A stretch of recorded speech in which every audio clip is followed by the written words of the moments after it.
Hey everyone, it's Mark again, and it's day number 14 of my 90-day challenge.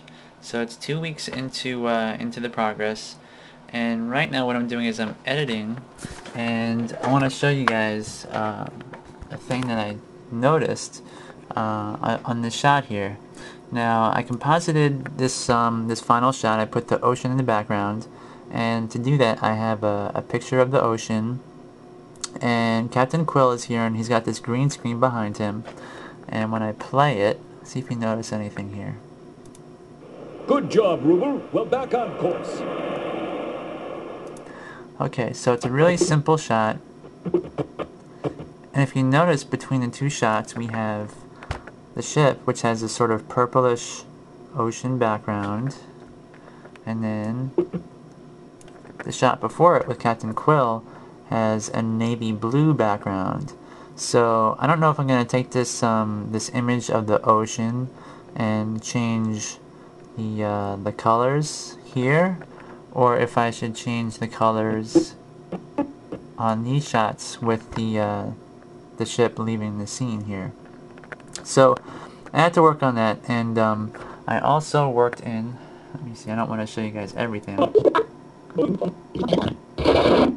Okay, so I also worked in the barrel and the cannon falling. So these two shots are worked in. I'll show you here.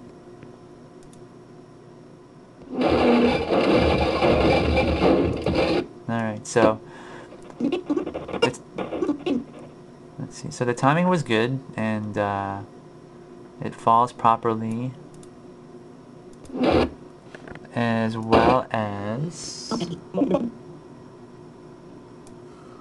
let's see, the cannon falling. So both shots are worked into the storyboards, and it's good. So I'm also starting to think, now that I'm working on all this editing and stuff, I'm starting to think more seriously about the music, because the music is sort of the emotional element that draws you in, that's more subconscious. And I have two options that I want to work on figuring out.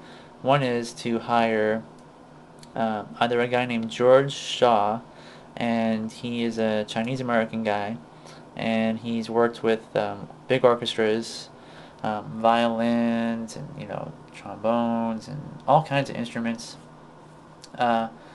And 4 years ago, actually, when I wrote to him, he said he'd do it for free. Like, he would work for free. But since 4 years has gone by, it's not really fair for me to approach him and say, "Oh, I have this email. It's 4 years old. Can you work on Zombie Pirates with me and do it for free?" That would be crazy. So I want to approach him possibly. The other guy that I was looking at is this guy called Will Henfield that I found on YouTube, and he plays a lot of traditional. Well, he plays everything, it seems like. But the thing that I'm interested in is he plays traditional Welsh music and sea shanties, and he's from England, and that's sort of in his blood. And, well, if you know the story of Zombie Pirates, Captain Quill is an Englishman, and, sea shanties are a period time, what do you call it? Like a time period kind of music that fits perfectly in with Zombie Pirates. So I just want to show you guys both people that I'm interested in, and then you can see why it's so hard to decide who to pick. But here is Will Henfield, and he's playing like a traditional, almost like a sea shanty here. So I'll play like a minute or so of this so you can hear it.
think you guys get the idea.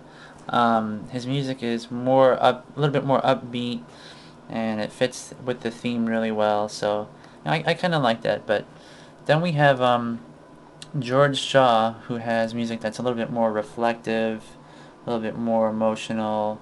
You know, at least as far as I can tell, that's just his style of music. So I'll show you just like a couple of minutes of what he does, and then you can see, you know, um, what I am up against here.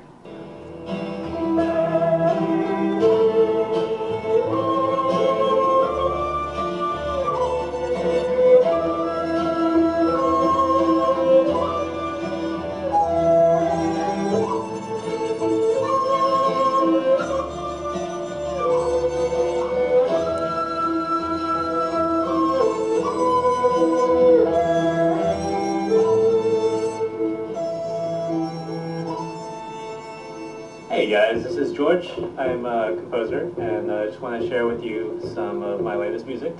It's a new album called Legendary Warriors, and it's kind of a soundtrack to an imaginary martial arts film. So a lot of big epic themes, action, you know, fighting, taiko drums, tragic love theme, very meditative music. So a lot of different moods to cover what you might see in a martial arts film. I hope while people are listening to this, they can let their imaginations run wild and imagine warriors from the past training, fighting, protecting the innocent, falling in love, going to war. Bring up those emotions that you might see in a martial arts movie.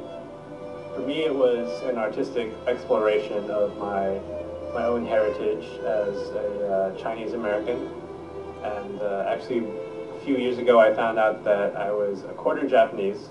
I was at Thanksgiving hanging out with. Alright, so that's George, and why I am drawn to him is because he has more experience in essentially, you know, working in cinema. So he takes the visual elements and then turns it into, you know, audio elements and adds emotion to it. So I think that's kind of I think that might be more important as somebody with experience who can say, well, I've got experience putting music to visuals, and I have also the ability to you know, to make epic music and then make more reflective music, or you know, I don't know if he can do sort of comedic style cartoony music, but I don't know. I had to think about it, and maybe I can study them some more. And also, let me see how much time I have left here. I have about a minute left. I'm thinking that I'll have to go the donation route with this again, and probably find somebody to donate money to get the music completed.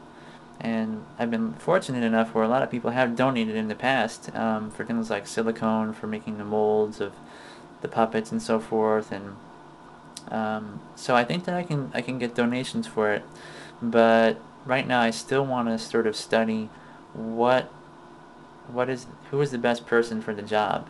I'm thinking George probably, but I really like, um, Will Henfield's music too. So I don't know. What do you guys think?